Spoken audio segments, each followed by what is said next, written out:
हथौड़ा लेके आएंगे, गड़ासा लेके आएंगे, सारे हथियार लेके आएंगे देसी, ये बिल्डिंग तोड़ कर गिरा देंगे और बहन मायावती जो है ना उसके शरीर में खाल उधड़ के भूसा भर के देश में घुमाएंगे। जमानत होनी चाहिए। अगर इसी तरीके से रहेंगे तो डॉक्टर संजय भी मारे जाएंगे जमुना निषाद के साथ। तुम अपने सर पर जिसकी टोपी लगाते हो तुम्हारी बेटी की इज्जत लूटी जाती है, उसके हिस्से को तो कुत्ते उसकी माँ जो मांस निकाल लेती है। गधा भी तुमसे अच्छा है कि अगर गधे के पीछे खड़े हो जाओ तो भी 2 लात मारता पीछे, साला दुश्मन खड़ा, पहले देख लो 2 लात लगा लो तब पीछे मुड़ जाए। आज अंडानी अंबानी के बाप के पास जहाज है ना, उससे पहले हमारे पुरखों के पास जहाज हुआ करती थी, लेकिन नाम समुद्री जहाज हुआ करती थी। आज के जय भीम बोलते तो जाके उनके कमरे में घुस पाते, बहन जी के नीचे बैठते तब जाके टिकट मिलता। जय समाजवाद बोलते मैं नेताजी करते तो टिकट मिलता। 2000 आपने वो नहीं देखा होगा ना, हाथी लाठी 786 इकट्ठी हो गई। भाजपा निषाद पार्टी और अपना दल नहीं लड़ेगा, सब मिलके एनडीए लड़ रहा है। एनडीए की जीत है,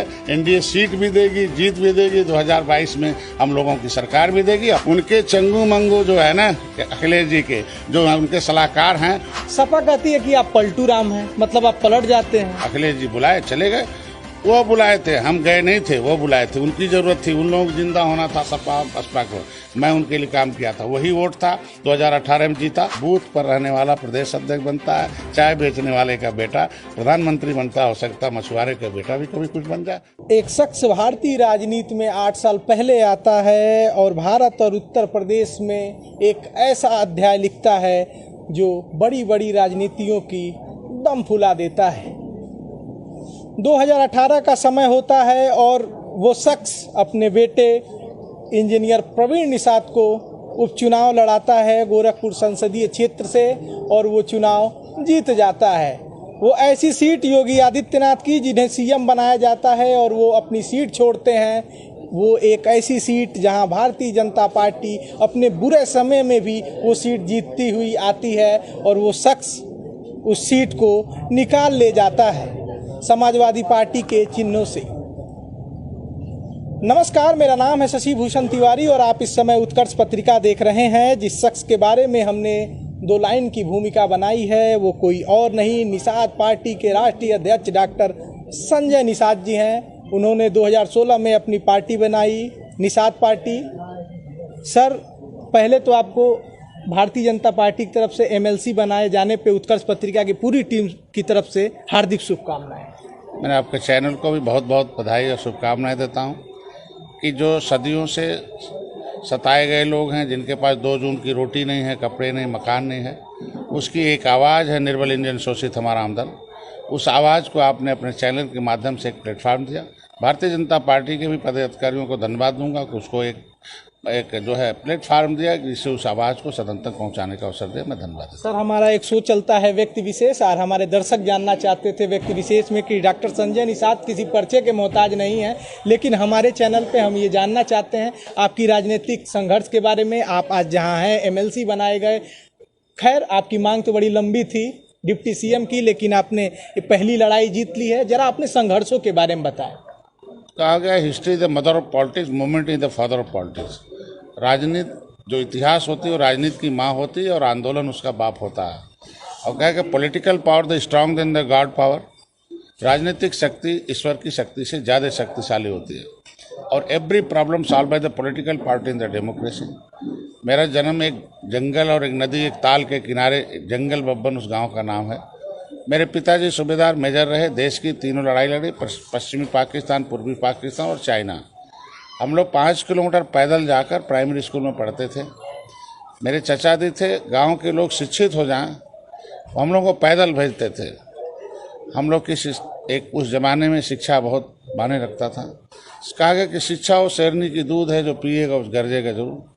मेरे पिताजी उस समय 4 सब्जेक्ट में डिस्टिंक्शन मार्क थे, हम लोग भी डिस्टिंक्शन मार्क वाले हैं सभी लोग। हम लोग शिक्षा को बहुत महत्व देते हैं और उस शिक्षा के क्रम में जब मैं इंटर पास किया, इलेक्ट्रोहोम्योपैथी की शिक्षा में आया। इलेक्ट्रोहोम्योपैथी शिक्षा वो विधा है कि जो पौधों के एंजाइम पर आधारित है। इमीडिएट एक्शन इस शरीर एंजाइम जिलाता है, एंजाइम है जीवन का दूसरा नाम ही एंजाइम है और उसकी कमी होने से जीवन में संकट आते हैं। उसे दे दिया जाए तो संकट खत्म हो जाते हैं। पूरा धरती का पूरा जीव ही पौधों पर आधारित है। अगर शेर भी भोजन करता है तो मांसाहारी नहीं, शाकाहारी जानवर का। ऐसी पैथी जो इटली से चली भारत में आई, और भारत में पहला आंदोलन हमारे अनिल सिन्हा जी ने किया। उन्होंने सरकार के सामने बहुत रोगी ठीक किया। उस समय सरकार ने एक शब्द लिख के कहा था कि 1953 में कि आप इस पैथी के लिए पब्लिक से मान्यता लीजिए, फिर हम सरकारी मान्यता दे देंगे, सरकारी कानून और संरक्षण देंगे। उसे हम लोगों ने पढ़ाई किया, रोगी ठीक किया और ऐतिहासिक रोगी ठीक किया। जितनी भी शिक्षा, उसमें उच्च शिक्षा हमारी एक आदत है, किसी भी सब्जेक्ट को एंड तक पढ़ो, जितना भी पढ़ना है पढ़ो।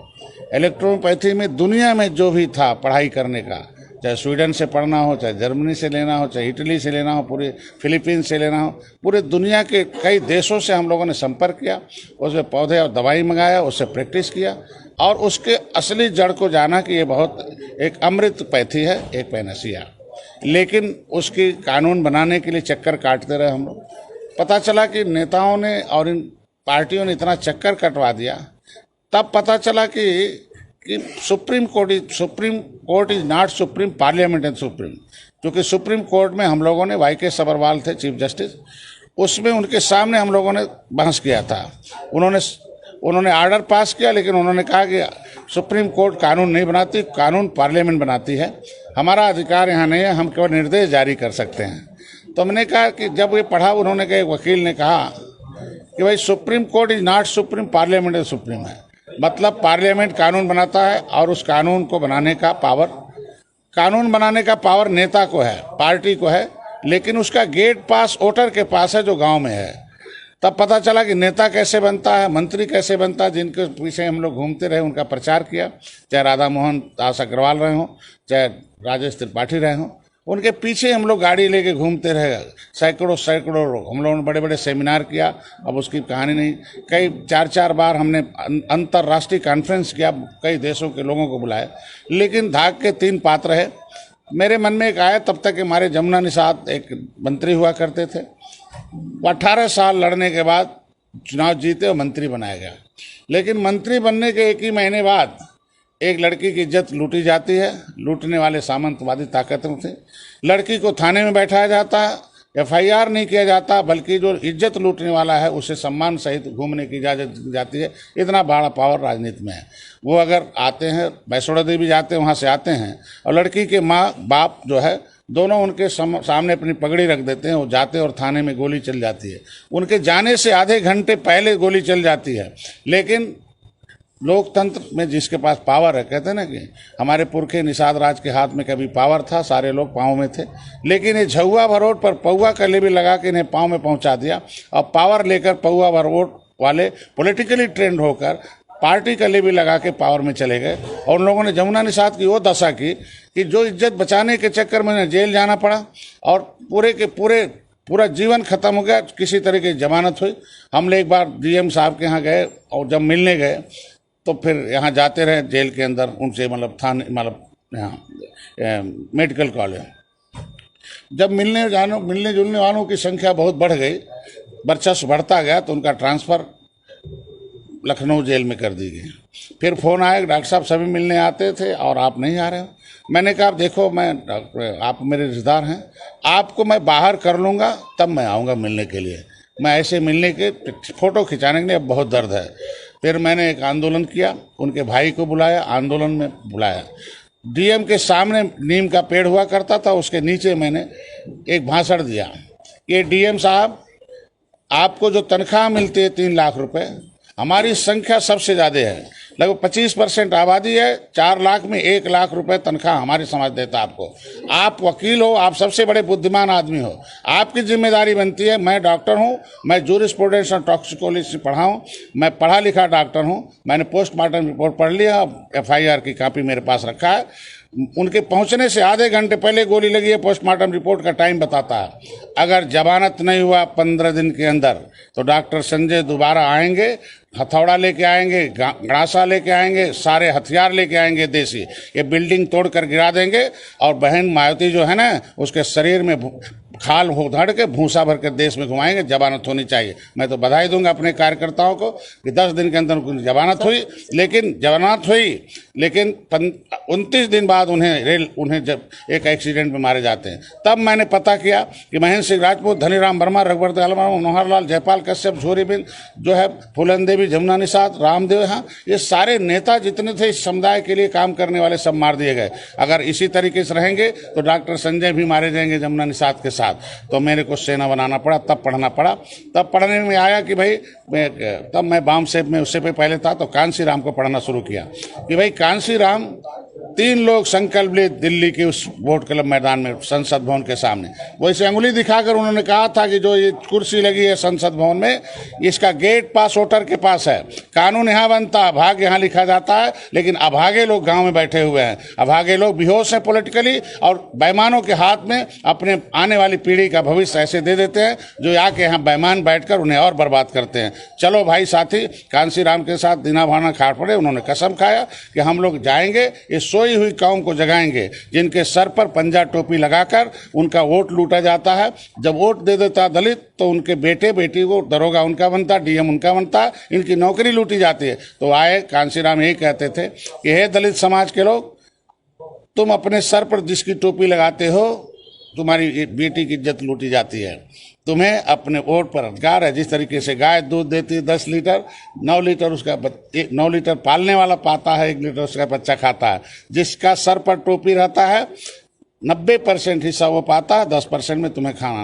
उन्होंने कहा तुमसे तो अच्छा कुत्ता है कि कुत्ते के बच्चे को छेड़ दो उसके हिस्से को तो कुत्ते को उसकी माँ जो मांस निकाल लेती। गधा भी तुमसे अच्छा है कि अगर गधे के पीछे खड़े हो जाओ तो भी 2 लात मारता, पीछे साला दुश्मन खड़ा, पहले देख लो 2 लात लगा लो तब पीछे मुड़ जाए। आज तुम्हारा दुश्मन वोट लेकर लूट रहा है, तुम्हें बर्बाद करना। क्या करना चाहिए? क्या अगर कांग्रेस की टोपी झंडा तुमने अपने मोहल्ले से फेंक दिया तो मैं लखनऊ और दिल्ली तुम्हें फेंच कर दिखा दूंगा। अगर दलदल में रहने वाला दलित समाज जिसके माँ के कोख से हरवा पैदा होते थे 1992 से पहले, लेकिन कांसी राम की उस जय भीम के नारे ने, टोपी झंडे ने आज उनका आरक्षण संविधान में लिखा हुआ लागू करा दिया। आज हाकिम पैदा होते हैं। उसी बेस पर मैंने अपने समाज को जगाया कि 18% आबादी मछुआ समुदाय की है। ये आलू बने हुए सब्जी के राजा जिधर जाते हैं उनकी सरकार बन जाती है। चाहे हाथी साइकिल पंजा कमल का बटन दबाते हुए हीरो और ये जीरो बन जाते हैं। इनका एक गौरवशाली इतिहास है निषाद राज के किले पर। जब किला देखने गए, जमुना निषाद बताया 23 लोगों के साथ संपर्क किया तो पता चला ये तो खून मछुआरा का नहीं है, ये जो है जाल उठाने वाला नहीं है, ये तो जो है कलम चलाने वाला है। जब निषाद राज के बारे में पढ़ना शुरू किया, हमें इजराइल में मिला। जब मैं राष्ट्रीय भाई धर्म का एक इजराइल के उससे मिला कि जब राष्ट्रीय भाई अंतर्राष्ट्रीय भाई जो ट्रेनर थे उनके माध्यम से कि ईश्वर का प्रकटीकरण उसमें आया कि निषाद राज ने सबसे पहले राम के अंदर दिव्य शक्ति देखी। उन्होंने अंग्रेजी में लिखा, हे रामा, आप मित्र थे, आज भी हो, कल भी रहोगे, लेकिन आज तुम्हारे अंदर दिव्य शक्ति देख रहा हूँ, तुम भगवान हो। आज के बाद हमारी मुहर लग रही है, भगवान हो। तो निषाद राज को उसमें लिखा कि निषाद राज भगवान नहीं, भगवानों के भगवान, जिसे भगवान की शक्ति देख लिया। मैंने कहा भगवानों के भगवान के वंशज हमारे लोग हैं। लात खा रहे डॉक्टर संजय 2-2 बंडल लेके सचिवालय में घूम रहे हैं, नेताओं के पीछे घूम रहे हैं। मेरे को उसी दिन गुस्सा आया, वहाँ कसम खाया कि अब निषाद राज के हाथ में जब कलम थी तो राम राज आया था। उन्होंने श्रीलंका पर राम को अपनी सेना दिया था। राम के पास कोई सेना नहीं थी, खड़ाऊ था, अकेले गए थे। निषाद राज ने सेना दी, श्रीलंका पर विजय प्राप्त कर लिया। अगर निषाद राज की सेना श्रीलंका पर विजय प्राप्त कर सकती है और राम के कैबिनेट में निषाद राज जब आए थे तब राम राज आया था, तब ताला नहीं लगता था, कोई दुखी नहीं था, सारे लोगों को रोजगार थे, पैसे थे। तो जब ये ऐसा वंश ऐसा खून है तो हम जीन से जेनेटिकल रूप से हम लोग अनुवांशिक गुणों के बाद, मैं उसी की बात खत्म कर लूँ कि अनुवांशिक गुण बहुत आधार रखता है कि अगर हमारे पुरखे कलम चलाते थे तो देश में आज प्रजा सुखी थी। तो फिर डॉक्टर संजय उसी कलम को पकड़ने के लिए राजनीति की कलम पकड़े कि अब पकड़ लेंगे, अब प्रजा को सुख देंगे। अभी तो शुरुआत हुई है आज के बाद, ये मेरे संघर्ष का परिणाम रहा। संजय जी, एक बात हम ये आपसे पूछना चाहते हैं कि आप बीजेपी को ब्लैकमेल भी कर लेते हैं, समन्वय भी बैठा लेते हैं। संजय निषाद ऐसे मानने वाले नेताओं में नहीं है। आप खुद शोध के विषय हैं कि जो आप कहते हैं वो करते नहीं हैं, आपको समझना असंभव है। कितनी सीटों पर बात बनी? देखो, राजनीति का कहते हैं ना कि राख तले चिंगारी रख, कुछ तो पर्देदारी रख। अमन जरूरी है, फिर भी जंग की तैयारी रहे। राज का मतलब ये छुपा रहे, नीति का मतलब ऐसी ये पॉलिसी। तो हम देख लिए, अभी 1.5 घंटे से यहाँ किसी को नहीं पता है आप हैं कहाँ। तो मैं कह रहा हूँ ना कि राज का मतलब छुपा हुआ, नीति का मतलब पॉलिसी होती है। आज के दिन में इस देश को आज़ाद मेरे लोगों ने कराया। 12 अक्टूबर 1871 को हमारे लोगों ने के ऊपर क्रिमिनल कास्ट घोषित किया। पहले बाईपास नहीं था, सड़क नहीं थी, जहाज नहीं थी। आज अंडानी अंबानी के बाप के पास जहाज है ना, उससे पहले हमारे पुरखों के पास जहाज हुआ करती थी, लेकिन नाम समुद्री जहाज हुआ करती थी। तब व्यापारी थे, तब वो धन्यधान थे। नदियों से व्यापार होता था, नदियों से बदमाश आते थे, चाहे मुगल हों चाहे अंग्रेज हों। हमारे लोगों ने नदियों में उन्हें काट काट के मारा है। राम को घाट पार उतारा था, तो इन विदेशियों को, बदमाशों को, जो लुटेरे थे, उन्हें भी मौत का घाट उतारा था। तो उनको क्रिमिनल कास्ट घोषित किया, कानून बना के उजाड़ा था, तो संविधान बना। तो संविधान में मिला हुआ हिस्सा मिलना चाहिए। लेकिन 5 साल 16 दिन देश आज़ाद होने के बाद हमारे पुरखे गुलाम थे। 31 अगस्त 1952 को पार्लियामेंट में हमारे चंद्रिका राम आठ सांसद लेके आए थे। कहाँ? कलकत्ता में। वेस्ट बंगाल में क्रिमिनल कास्ट नहीं घोषित था, वहाँ से 8 सांसद आए और 10,000 लोगों की सेना लेके लोकसभा के सामने बैठे थे, हंसुआ, डंडा, पूरा का पूरा हथियार लेके। ये हमारे पुरखों ने देश को आज़ाद कराया। हमारे लोग जेलों में बंद हैं, उनके लिए कानून बना के बाहर किया जाए। जब देखा पंडित जवाहरलाल नेहरू अपनी वाली कर रहे हैं, तो शाम को 6 बजे हमारे चंद्रिका राम 8 सांसदों के साथ गेट बंद कर दिया पार्लियामेंट का कि आप बाहर पता कर लो, कोई जिंदा नहीं जाएगा वापस। उनकी काला कानून हटना चाहिए, जिसकी वजह से देश में संविधान बना हुआ। तब डिबेट हुआ, 12 बजे रात तक बहस चला।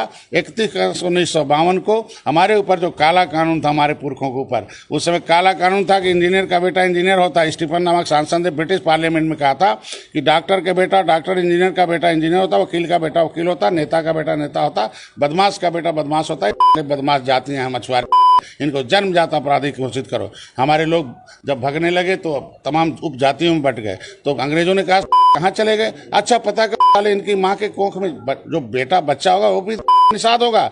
जेल बनाई गई, हमारे माताओं को जेल में बंद किया गया, उसमें बच्चा पैदा करके हमारे बच्चों को पुरखों पिछड़ी तो तड़प तड़प के मरने के। इतना गौरवशाली इतिहास का किसी का नहीं होगा, लेकिन बेईमान इतिहासकारों ने हमारे इतिहास को नष्ट करने की कोशिश किया। अंथा सेमेन एंगायर कमेटी 1949-50 बना, वो अब तक लागू नहीं। उसमें लिखा कि देश को आज़ाद कराने वाले 578 जातियां हैं, उसमें और भी जातियां हैं, इनके दरवाजे पर ताम्रपत्र लिख कर दिया जाए कि इनके पुरखों ने देश को आज़ाद कराया है। 74 प्रकार का रिजर्वेशन दिया जाए उनके शिक्षा, रोजगार, स्वास्थ्य के लिए कि देश के आज़ाद कराने वाले सम्मानित जातियां।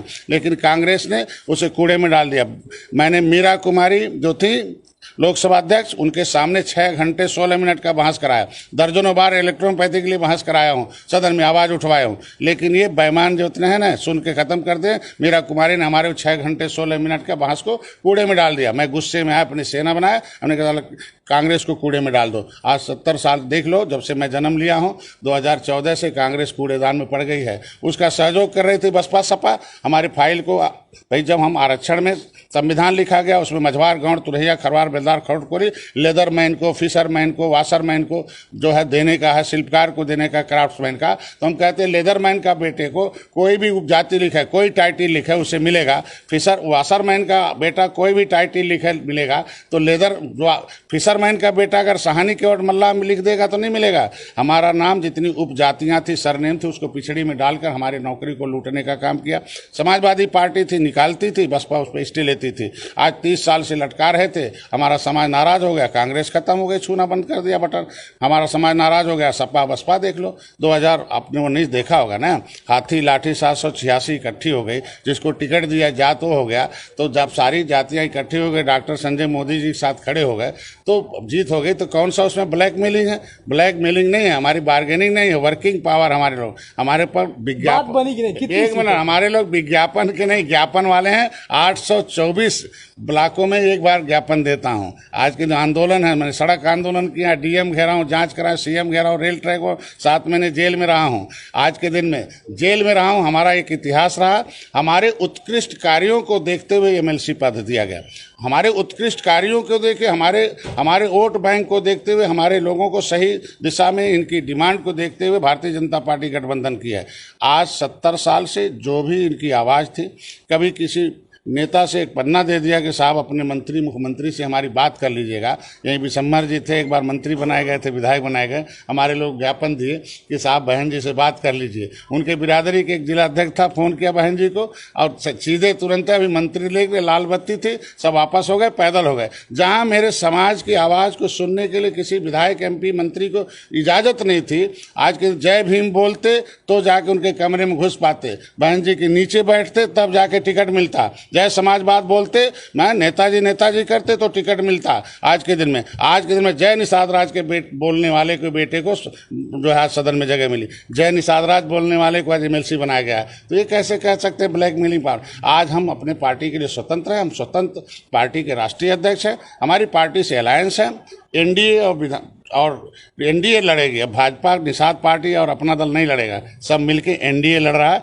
एनडीए की जीत है, एनडीए सीट भी देगी, जीत भी देगी। 2022 में हम लोगों की सरकार भी देगी। अब पावर लेके जितनी भी समस्याएं हैं, कुछ पहले हल होगा, कुछ बाद में हल होगा। संजय जी, एक कॉन्सेप्ट आपने दिया 2018 के उपचुनाव में, जहां राजनीतिक आधार ढूंढ रहे थे विपक्ष, आपने उपचुनाव में बीजेपी के उस 30 साल के पुराने सीट को जहां से कोई जीत नहीं पाता था, और आपने अपने लड़के प्रवीण निषाद को जिताकर ये कॉन्सेप्ट दिया कि गठबंधन किया जा सकता है। सपा कहती है कि आप पलटू राम हैं, मतलब आप पलट जाते हैं। पलटू राम कौन है आप उन्हें जानो ना, वो अपने आदेशों से पलट जाते हैं। समाजवाद का नारा लिया, उनको 30 साल सरकार दिया, सारी जातियों को समावेश किए होते तो आज शायद उन्हें वोट नहीं मांगना पड़ता, आज के लड़ाई नहीं लड़नी पड़ती। पलटू राम तो वो हैं कि वो तो कहते हैं समाजवाद पर हम सबको देते हैं। आज यादव आज के दिन में कितने परेशान है देख लो। जितने भी चंगू मंगू थे उनके पॉलिटिकल पार्टनर कौन थे, भूल गए। उनके पॉलिटिकल पार्टनर हो जाते हैं जब वो जीतते हैं तो अमर सिंह एंड कंपनी हो जाती है। बहुजन समाज पार्टी जीतती है तो पॉलिटिकल पार्टनर जो है सतीश मिश्रा एंड कंपनी हो जाती है। मैं कहता हूँ पॉलिटिकल पार्टनर वोटर को बनाओ ना, समाज को बनाओ, हर जाति के लोगों को अवसर दो। हम कहते हैं हमारे लिए पलटू राम हुआ है, यहाँ कहते हैं कि 17 पिछड़ी जाति अनुसूचित का हक मैं दिलाऊंगा, लेकिन जब सुप्रीम कोर्ट में बयान देना होता प्रजापति महासंघ का कि वो डिमांड करती प्रजापति महासंघ कि हमें अनुसूचित जाति का जो हक है वो दिया जाए, हमें निकाल दिया पिछड़ी जाति से, तो आज के दिन में वो केंद्र सरकार और उत्तर प्रदेश को नोटिस जारी करती है। केंद्र कहती है कि भैया ये मामला राज्य सरकार का है कि कौन SC होगा कौन OBC होगा। वहाँ ये एफिडेविट दे देते हैं कि 17 पिछड़ी जाति अनुसूचित जाति के हकदार नहीं है। तो पलटू राम कौन है? बहन फूलन देवी को बाहर निकालते हैं, बहन फूलन देवी मारी जाती हैं। आवाज जो है रामविलास पासवान जांच की मांग करते हैं, मुलायम सिंह क्यों नहीं जांच की मांग करते हैं?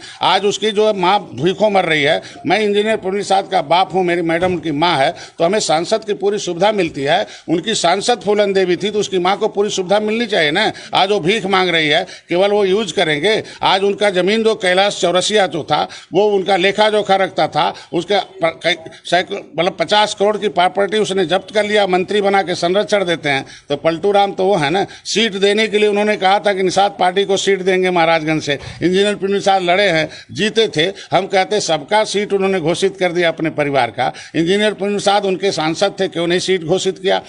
डॉक्टर संजय ने पूरे प्रदेश में उनको लड़ाया था, जिताया। 2017 में तो मर गए थे ना, सपा बसपा 2017 में मर गई थी, मोदी ने रगड़ के भूसी छोड़ा दिया था। 2018 में डॉक्टर संजय ने जिंदा किया था योगी आदित्यनाथ को, मतलब यहाँ जीत कर। तो आज के दिन में पलटू तो हो गए कि जो सीट देने के लिए थे नहीं गए, पलट गए। हमको पलट गए, इसीलिए हमें भाजपा के पास जाना। अगर वो घोषणा कर देते सीट का, अंतिम दिन तक मैं 1 साल तक उनके साथ था। भाजपा हमें बहुत खोज रही थी, पैसा भी प्रतिष्ठा सब दे रही थी। मैंने एक साथ था, मैंने कहा नहीं, जिससे साथ दोस्ती करते पूरा करते हैं। अंतिम दिन में 8 दिन रह गया, 12 दिन चुनाव का, और घोषणा नहीं किया। हम कहते हम लोग खराब थे। हम कहते फूलपुर में जो है मौर्या को जिसने हराया था नागेंद्र पटेल का, उसको क्यों नहीं टिकट दे दिया? उनके चंगू मंगू जो है ना अखिलेश जी के जो उनके सलाहकार हैं वो इलेक्टेड नहीं है, सेलेक्टेड नहीं है। वो इलेक्टेड नहीं है, वो सेलेक्टेड लोग हैं। धन देकर MLC बन गए, कुछ बन गए, वो सलाह है। तो सेलेक्टेड लोग सलाहकार हों तब जा होगा। हम पलटू राम अपने समस्याओं के लिए, अपने समाज के हितों की रक्षा के लिए इस 2 जून की रोटी जो हड़प लिए हैं, जिनके घर भोजन कपड़ा जो हड़प लिए हैं, उनको ख़त्म करने के लिए इन्हें 2 जून की रोटी मिले, इन्हें कपड़ा मिले, इन्हें जो है न्याय मिले, इनका घर मिले, इस सब समाज के लिए शिक्षा मिले। उसके लिए हमें कितनों भी पलटू मारना पड़ेगा, वो पलटने के लिए हम तैयार हैं और किसी के साथ गठबंधन करने के लिए हम तैयार। संजय जी, ये तो सही बात है कि अगर निषाद के लिए हक हुकूक की बात, अगर मुद्दों की बात तेजी से और आंदोलन भी करना हुआ तो डॉक्टर संजय निषाद पीछे नहीं हटे। विपक्ष का आरोप है कि अपने लड़के प्रवीण निषाद को आपने सांसद बनवा दिया। डिप्टी सीएम तो खैर अभी दूर की बात है, बीजेपी 22 में आएगी, आप एमएलसी बन गए और किसी को आगे नहीं आने देते हैं। दूसरा सवाल भी पूछ लेते हैं, सन ऑफ मल्लाह मुकेश सहनी आ रहे, डर नहीं लगता? एक सवाल पूरा का पूरा जवाब। अधूरा ज्ञान खतरनाक होता है, इसीलिए आज के दिन में बर्बादी का कर रहे हैं। आप बोलो कि जब मैं रेल ट्रैक आंदोलन किया गोरखपुर में 7 जून 2015 को, हमारे 50,000 लोग आए थे, इनके वोटर थे ना, इन्होंने इनकी सरकार बनाई थी ना। रेल तो दिल्ली की सरकार की थी ना, हम तो दिल्ली के खिलाफ आंदोलन कर रहे थे। इन्हें हमारे लिए क्या दर्द था कि वो गोली चलवा दिया। हमारा भाई मारा गया, पॉलीथीन में लपेट के घिराते हुए ले गए, हम लोग खोजते रहे, अगर के अस्पताल में भर्ती कर दिया होता। जब 302 का उल्टे मुलजिम लगा दिया। इतने अधिकारी बेलगाम थे कि वायरल हुआ वीडियो, मेरी गाड़ी फूंकी गई, 30,000 लोगों के सामने पुलिस ने गोली मारी। मेरे पास 156 दाखिल कर दिया, कोर्ट ने उनके खिलाफ FIR कर दिया कि भाई नहीं एसपी इन लोगों ने गोली मारी सरकारी आदमी ने, 302 का मुलजिम है। उल्टा 302 का हमें फंसा दिया, तो गलत है ना। इस तरीके का काम नहीं करना। रहा इंजीनियर प्रवीण निषाद का, वकील हैं, डॉक्टर संजय वकील हैं। किसी भी समस्याओं के समाधान के लिए संविधान में वकील की ज़रूरत होती है, न्यायालय में वकील की ज़रूरत होती है, आपको जो है कार्यपालिका में, न्यायपालिका में, हर जगह वकील की ज़रूरत होती है। अब तक जितने वकील थे वो भाड़े के वकील थे, चाहे सपा में, चाहे बसपा में, चाहे भाजपा में, कांग्रेस में, ये भाड़े के वकील थे। तो जितना भाड़ा मिला, भाड़ा दे दिया सपा ने, तो उनकी बात बोलते थे, कभी समाज की बात नहीं बोला। जिसका लिया, जिसके टिकट लिया, उनके भाड़े के लिए काम किया। अपने समाज का टिकट लिया, इनके लिए कोई आवाज़ नहीं उठाया। हम अखाड़े के पहलवान हैं, इंजीनियर प्रवीण निषाद, डॉक्टर संजय अखाड़े के पहलवान हैं। अनुभव है, 13 किताबें लिखा है, लंबे समय तक उन्होंने अनुभव लिया है। हम डॉक्टर संजय एक राष्ट्रीय अध्यक्ष भले हैं, लेकिन हमारे यहाँ एक पार्टी जो है ये लोक प्रतिनिधित्व के अंदर रजिस्टर्ड है, उसमें एक एग्जीक्यूटिव कमेटी है। वो एग्जीक्यूटिव कमेटी निर्णय लेती है। वो एग्जीक्यूटिव कमेटी निर्णय लिया, पार्टी बना दिया। एग्जीक्यूटिव कमेटी निर्णय 2017 में चुनाव लड़ा, सब हार गए। एक विधायक मेरा ओपन हमारे जो है विजय मिश्रा जी, सब एग्जीक्यूटिव कमेटी निर्णय लिया कि हर बिरादरी को लगाना। एग्जीक्यूटिव कमेटी निर्णय 2018 में अवसर आया, अखिलेश जी बुलाए, चले गए।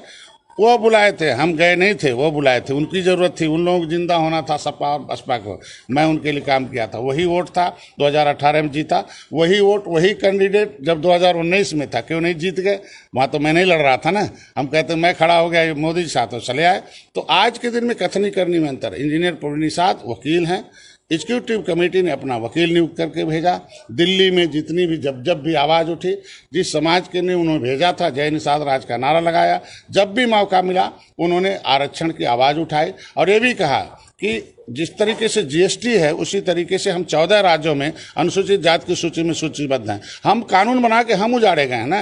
अंग्रेजों ने हमें उजाड़ा है, मुगलों ने हमें उजाड़ा, नदियों हमने लड़ा है। तो जिसने देश को आज़ाद कराया कानून से उजाड़ा है, तो कानून से बसाने का संविधान में लिखा हुआ तो हर बिरादरी हमें समझ दे रही है ना। उसे लागू कराने के लिए क्यों नहीं किया? तो इंजीनियर प्रवीण निषाद हमेशा वकालत करते रहे। लाइब्रेरी में अगर इंजीनियर प्रवीण निषाद नहीं जाते, अंग्रेजी पढ़ने वाले हैं, वो डिटेंशन मार्क वाले हैं, उनको नौकरी छुड़ा के लाया हूँ कि भाई ये कह के कहा कि भाई इस देश में 90% लोग राजनीति के शिकार हैं, 10% हिस्सेदार हैं। तो पढ़ा, उन्होंने पूछा क्यों? हमने कहा वो 90% लोग की सोच है कि भगत सिंह पैदा हो लेकिन पड़ोसी के घर में हो, मेरे घर में नहीं हो। और 10% लोगों की सोच है कि भगत सिंह मेरे घर में पैदा हो। चल बेटा, मैं भी भगत सिंह बनता हूँ, तुम भी भगत सिंह बन। पूरा घर भगत सिंह बनता, पूरे घर भर के लोग रेल पर बैठते हैं, बहन भी बैठती है, भाई भी बैठता है, उनकी बेटियां भी बैठती हैं, बहुएं बैठती हैं, मैडम भी बैठती हैं। हमारी मैडम AC में नहीं, हम कहते पहले तुम बाहर निकलो तब गरीब की बेटी निकलेगी। तो ये अखाड़े के पहलवान भेज दिया। अगर सदन नहीं जाते तो लाइब्रेरी में कैसे मिलता? जो सदन में लाइब्रेरी है, जो पार्लियामेंट में लाइब्रेरी है, वो यहाँ तो जहाँ है नहीं। जो विधानसभा में लाइब्रेरी यहाँ तो है नहीं। लाइब्रेरी में मिला कि मछुआरों को इतना हक है, हर बिरादरी को इतना हक है, इतना कानून है। उस लाइब्रेरी में मिला कि वोटर ही असली भगवान है, वोटर ही पावरफुल है, वोटर ही देश का भविष्य है, वोटर के पास चाबी रखा है विधानसभा लोकसभा की। तो इंजीनियर प्रवीण निषाद को हमारे लोगों ने भेजा। दूसरा रहा हमारी बात, अभी हमारे नंबर आ रहे हैं हमारे लोगों के। अभी एक ही सीट तो MLC के, MLC जो है ये चुनाव का नहीं है कि किसी ने चिट्ठी लिख दिया, किसी ने भेज दिया, किसी ने। ये उत्कृष्ट कार्यों को देखते हुए राज्यपाल को अधिकार है कि जिसके पास उत्कृष्ट कार्य हों उसे मनोनीत किया जाए। ये कोई इलेक्शन वाला नहीं है, पैसा दे दो, टिकट दे दो, सीट ला दो, इनसे बार्गेनिंग करो। ये मनोनीत का मतलब उत्कृष्ट सेवा, उत्कृष्ट कार्य। हमारे उत्कृष्ट कार्य रहे हैं, इलेक्ट्रोपैथी लिखा है उसमें।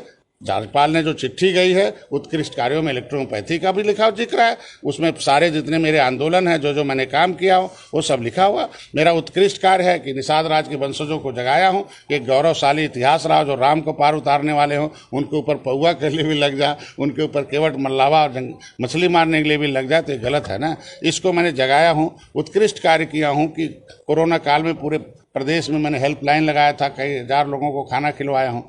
360 समुद्र में फंसे लोगों का जान बचाए हों। उन्होंने political God father of fisherman की उपाधि दी है। तो ये इस उत्कृष्ट कार्यों को देखते हुए एमएलसी पद नियुक्त किया गया, न कि हम लोग बार्गेनिंग के जो आप सोच रहे हैं कि इस तरीके से ले लिया। अवसर आ रहा, मेरे भी बच्चे, मेरे कार्यकर्ता सब उत्कृष्ट कार्य कर रहे हैं। धीरे धीरे 2022 में देखेगा, दर्जन मंत्री होंगे निषाद पार्टी के, दर्जन बोर्ड अध्यक्ष होंगे, दर्जन भर हमारे कार्यकर्ता जो है देखिएगा राज्य मंत्री होंगे, आराम से कलम चलाएंगे, अपने समाज को। संजय जी, हम इंटरव्यू आपका लगभग 10:30 बजने जा रहे हैं, रात्रि हो रही है, और संजय निषाद जी सुबह से ही अपने कार्यकर्ताओं के बीच गांव-गांव जाकर लोगों की मतलब समस्या सुन रहे थे। और हर समाज चाहेगा कि ऐसा नेता मिले। कितने एनर्जेटिक लग रहे हैं आप, बिल्कुल ऐसे लग रहा है कि तरोताजा होकर हमारे साथ बात कर रहे हैं। आप एनडीए में सम्मिलित हो गए हैं, एनडीए के साथ लड़ेंगे और अपने हक हुकूक की बात जो है, आप, हमको लगता है अपने समझौते से पीछे नहीं हटे होंगे। जो अब आपने नहीं बताया कितनी सीटों पे समझौते हुए।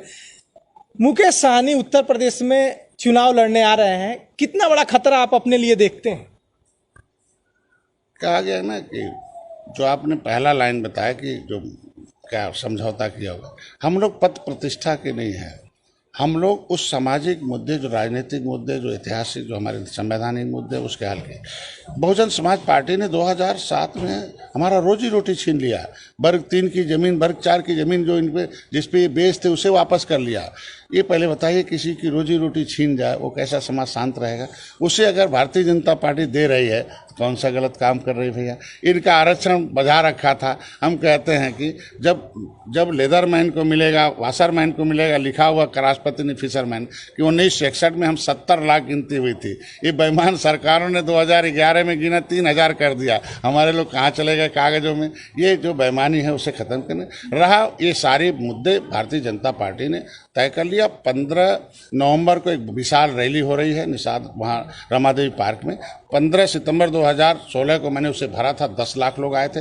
पिछली सरकारों ने मेरी आवाज़ को दबाने का काम किया, एक लाइन छपने नहीं दिया, न चलने दिया। अब मैं धन्यवाद दूंगा अपने कार्यकर्ताओं को, पदाधिकारियों को और भारतीय जनता पार्टी के शीर्ष नेतृत्व को कि हमारी इस बात को दुनिया का कोई मीडिया चैनल नहीं होगा जहां इसको, उस मुद्दे को प्राथमिकता से न उठाया गया।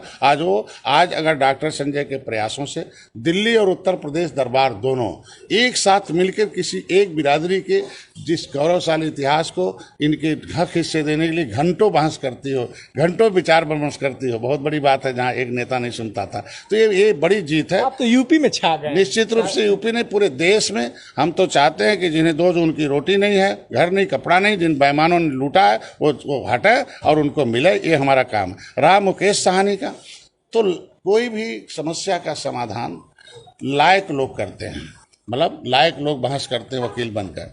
वकील अगर किसी को जजमेंट दिलाता है, उसे निर्णायक दौर पर पहुंचाता है, तो उसे बहुत लोग मिलते रहते हैं। आज के दिन में अगर बिहार में आरक्षण खत्म हो गया, कोई वकालत कर रहे हो, मुकेश भाई 2017 में आए थे, 2017 में आए थे मुकेश भाई, मैंने उन्हें राजनीति सिखाया, गए मंत्री बन गए, फिर आए हैं, फिर सिखाऊंगा, फिर बिहार जाएंगे, लालू यादव से और बड़ा बन जाएंगे। वो हमारे खून के, हम लोग मिलके काम करेंगे, आपस में लड़ेंगे थोड़ी। हम लोग आपस में लड़ने के लिए नहीं, बेईमानों से लड़ने के लिए, दुश्मनों से लड़ने के लिए बने। वो आए हैं, कुछ लोग लड़ाना चाहते हैं, लेकिन उन्हें लायक बनाऊंगा, जाके बिहार में लड़ेंगे। हम लायक हैं।